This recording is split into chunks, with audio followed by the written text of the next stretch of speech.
أما بعد أعوذ بالله من الشيطان الرجيم بسم الله الرحمن الرحيم قل هو الله أحد الله الصمد لم يلد ولم يولد ولم يكن له كفوا أحد صدق اللہ العظیم۔ معزز خواتین اسلام، السلام علیکم ورحمۃ اللہ وبرکاتہ۔ اللہ کا لاکھ لاکھ شکر ہے کہ اس نے تراویح میں قرآن کو مکمل کرنے کی توفیق عطا فرمائی۔ اللہ سے دعا ہے کہ وہ اس تراویح کا بندوبست کرنے والوں کو اور اس میں رونق بڑھانے والوں کو اور آ کر پیچھے قرآن سننے اور سنانے والوں کو قبول فرمائے، ان پر اللہ اپنی رحمت نازل فرمائے، اور اس گھر پر خاص طور پہ اللہ کی رحمتوں کا نزول ہو، اس محلے پر ہو، ان ہمسایوں پہ ہو، اور تمام لوگوں پر اللہ تعالیٰ کی رحمتیں نازل ہوں جہاں جہاں لوگ قرآن سن رہے ہیں، سنا رہے ہیں۔ یہ موسم بہار ہے نیکیوں کا، رمضان کا مہینہ۔ اللہ تعالیٰ نے اس مہینے میں قرآن نازل فرمایا اور کہا کہ سب سے زیادہ اگر جشن منانا ہے، خوشیاں منانی ہے، تو قرآن کے نازل ہونے پہ منانا۔ فَبِذَلِكَ فَلْيَفْرَحُوا، اسی پر لوگوں کو فرحت اور تفریح اور خوشیاں منانی چاہیے۔ تو اسی خوشی میں آج ہم ایک محفل سے جا کے بیٹھے ہیں، محدود سی چھوٹی سی محفل۔ اللہ تعالیٰ اس کو قبول فرمائے۔ سورہ اخلاص آج آپ نے سنی بھی ہے تراویح میں، اور میں نے تلاوت کی ہے۔ ہمارے مسلمانوں کے بچے بچے کو یہ سورت یاد ہے۔ تو سب سے پہلے قرآن کا جو لفظ یاد کرایا جاتا ہے اس میں سورہ اخلاص سر فہرست ہے۔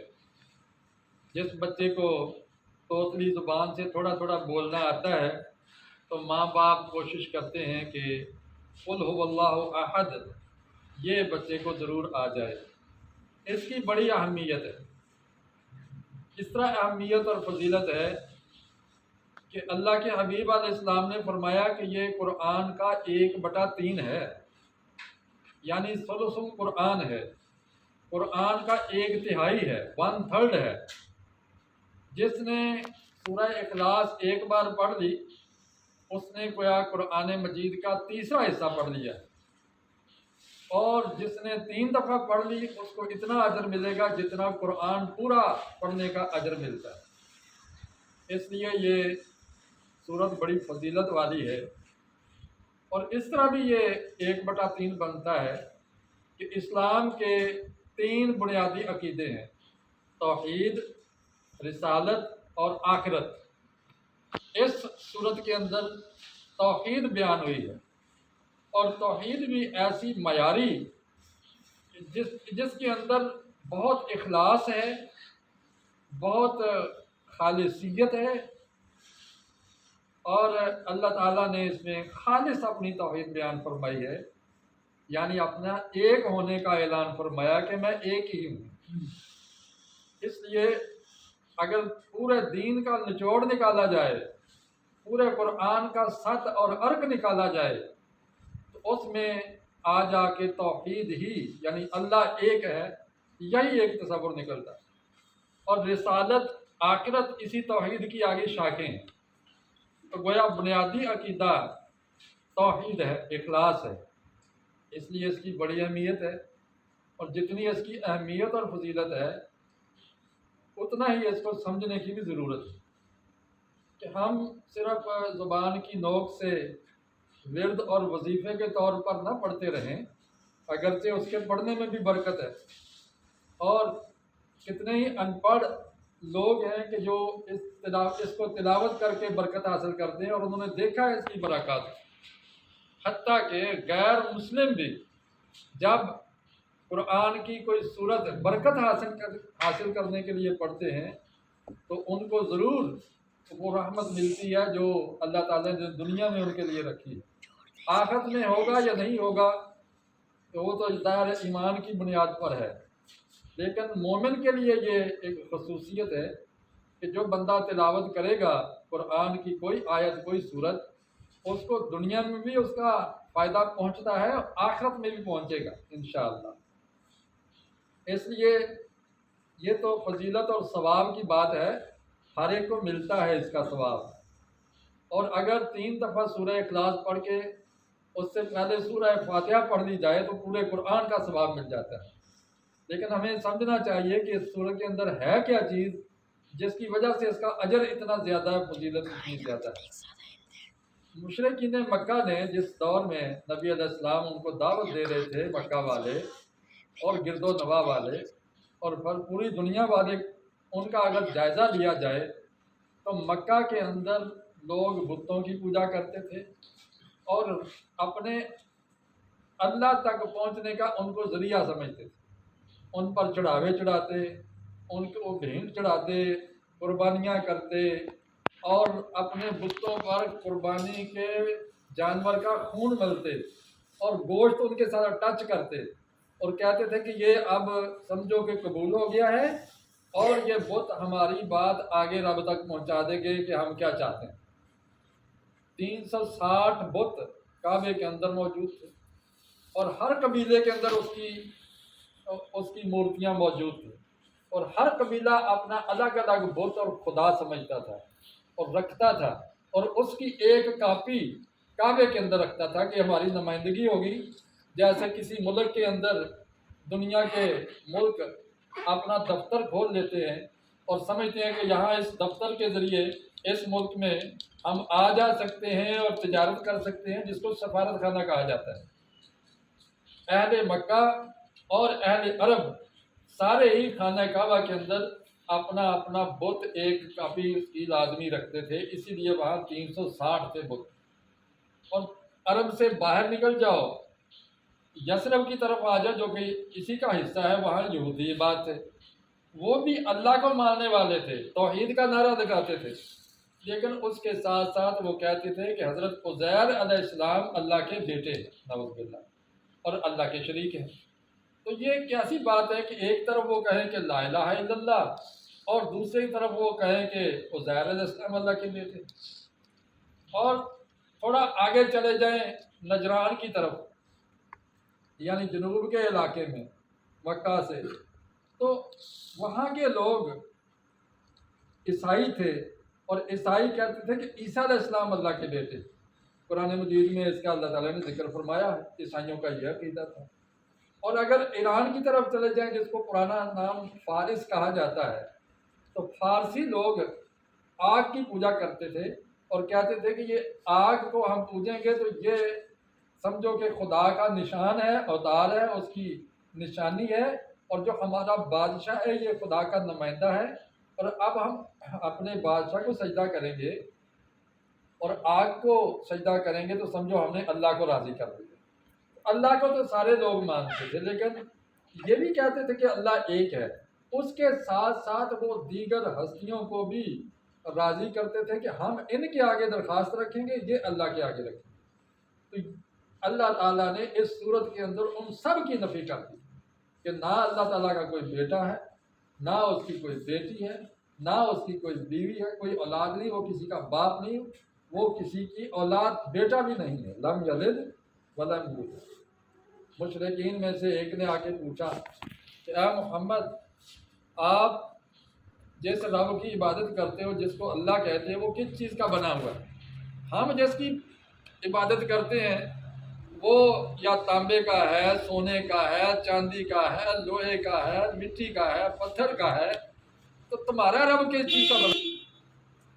اللہ کے حبیب علیہ السلام کو اللہ تعالیٰ نے یہ صورت بتائی کہ آپ ان کو یہ سناؤ، قل هو اللہ احد اللہ الصمد لم یلد ولم یولد ولم یکن لہ کفوا احد۔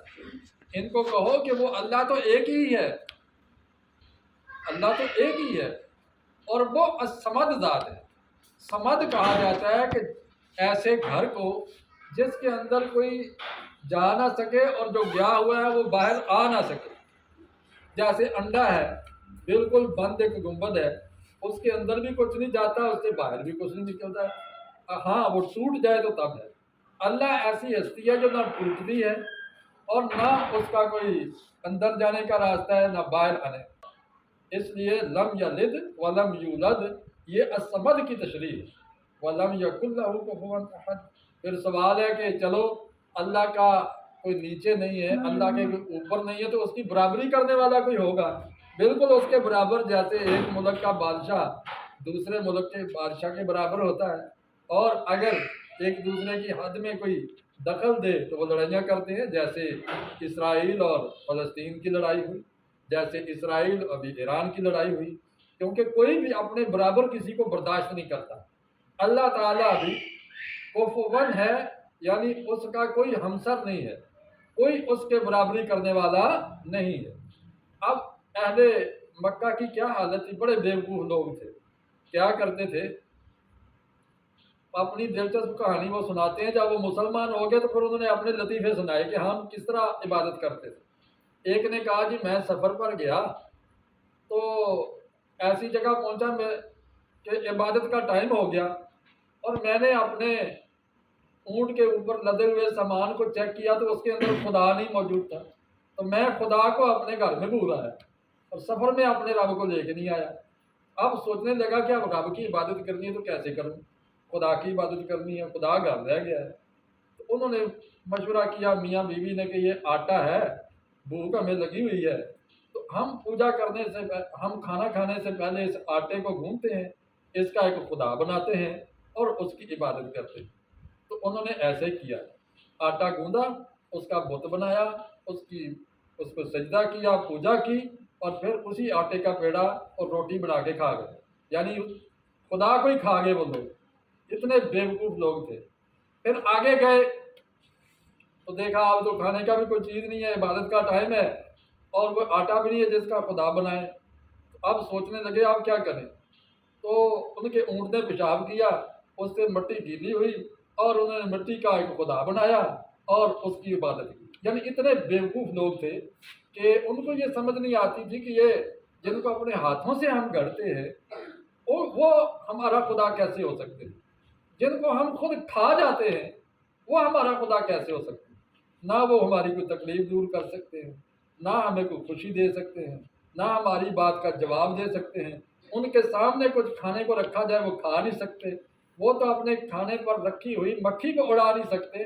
تو یہ بیوقوف لوگ تھے جو اس طرح کے خداؤں کو مانتے تھے۔ اللہ تعالیٰ نے یہ صورت نازل فرما کے کہا کہ میرا جو رب ہے، میرا خدا نہ پیتل کا ہے، نہ چاندی کا ہے، نہ سونے کا ہے، نہ تانبے کا، نہ لوہے کا، نہ مٹی کا، نہ پتھر کا، نہ موم کا، نہ کسی چیز کا بھی میرا خدا نہیں ہے، نہ لکڑی کا ہے۔ لم یلد ولم یولد، وہ نہ کسی کا بیٹا نہ باپ، نہ وہ کسی سے بنا ہوا ہے، وہ احد ذات ہے۔ یہ احد کا جس کو مفہوم سمجھ آ گیا اس نے اپنی زندگی قربان کر دی ہے، احد کے عقیدے کو نہیں چھوڑا۔ جیسے حضرت بلال رضی اللہ تعالیٰ عنہ، ہم اپنے بچوں کا نام بلال بڑی خوشی سے رکھتے ہیں۔ حضرت بلال رضی اللہ عنہ کا رتبہ ایسا ہے کہ زمین پر چلتے ہیں ان کے قدموں کی آواز آسمان پہ آتی ہے۔ جب رسول اکرم صلی اللہ علیہ وسلم معراج پر گئے تو جبریل علیہ السلام سے پوچھا کہ یہ قدموں کی آواز کس کی آ رہی ہے چلنے کی؟ فرمایا کہ یہ بلال کی آ رہی ہے۔ جب معراج سے واپس آئے بلال سے پوچھا کہ بلال آپ کون سا خاص کام کرتے ہیں کہ آپ زمین پر چلتے ہیں، آپ کے چلنے کی آواز 7 آسمان اوپر آتی ہے؟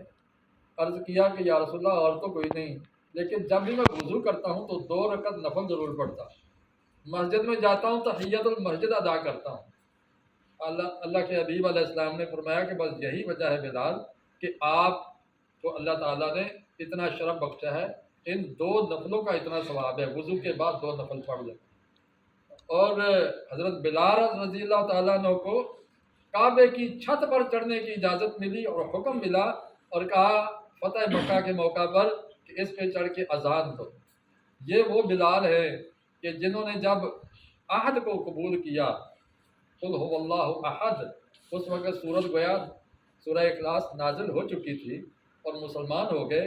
ان کے مالک امیہ نے ان کو بہت مارا کہ آپ محمد کو چھوڑ دو، اس کے دین کو چھوڑ دو، تو بلال کہتے ہیں کہ یہ ہو نہیں سکتا کہ جس محمد کو میں سچا سمجھ کے قبول کر چکا ہوں اور جس خالق اور مالک کو میں اپنا رب اور خدا مان چکا ہوں، میں اس کو کیسے چھوڑوں؟ تو امیہ بہت پیٹتا، تپتی ریت پہ لٹاتا، ریت پہ اس کو گھسیٹتا، بہت بھاری پتھر اس کے سینے پہ رکھ دیتا، کوڑے مارتا، لیکن بلال کے منہ سے کیا لفظ نکلتا تھا؟ احد، احد، یعنی اللہ ایک ہی ہے۔ تو یہ کلمہ ایسا ہے، یہ صورت ایسی ہے کہ جنہوں نے پڑھا ہے بڑی بڑی مصیبتیں برداشت کر لی ہیں، لیکن سورہ اخلاص کو چھوڑا نہیں ہے اور رب واحد کی توحید کو چھوڑا نہیں ہے، اس میں کوئی کمی نہیں آنے دی، اپنی جانیں وار دی۔ اللہ اکبر۔ اسی لیے اقبال کہتے ہیں چوں گویم مسلمانم بلرزم، چوں گویم مسلمانم بلرزم کہ دانم مشکلات لا الہ، کہ جب میں کہتا ہوں کہ میں مسلمان ہوں تو میں کہاں اٹھتا ہوں، کیونکہ مجھے پتہ ہے کہ یہ کلمہ پڑھ کر کیسی کیسی مصیبتوں کے پہاڑ آ جاتے ہیں اور کیسی بڑی بڑی ذمہ داریاں آ جاتی ہیں، کیا کچھ اس کلمے کی خاطر چھوڑنا پڑتا ہے، اپنے بیوی بچوں کو بھی چھوڑنا پڑتا ہے، برادری کو چھوڑنا پڑتا ہے، اولاد کو چھوڑنا پڑتا ہے، گھر بار اور زمینوں کو چھوڑنا پڑتا ہے، اس کلمے کی خاطر وطن بھی چھوڑنا پڑتا ہے۔ صحابہ رضی اللہ تعالیٰ عنہ نے اور تقریباً تمام انبیاء نے یہ سارا کچھ چھوڑا ہے رب کی خاطر اور یہ اس کلمے کی خاطر، کلمہ توحید لا الہ الا اللہ، یہ بڑا قیمتی کلمہ ہے۔ ساری کائنات ترازو کے پلڑے میں رکھ دی جائے اور دوسرے میں یہ کلمہ رکھ دیا جائے، کلمہ توحید، تو یہ جھک جائے گا ساری کائنات پر، یہ وزنی بول ہے۔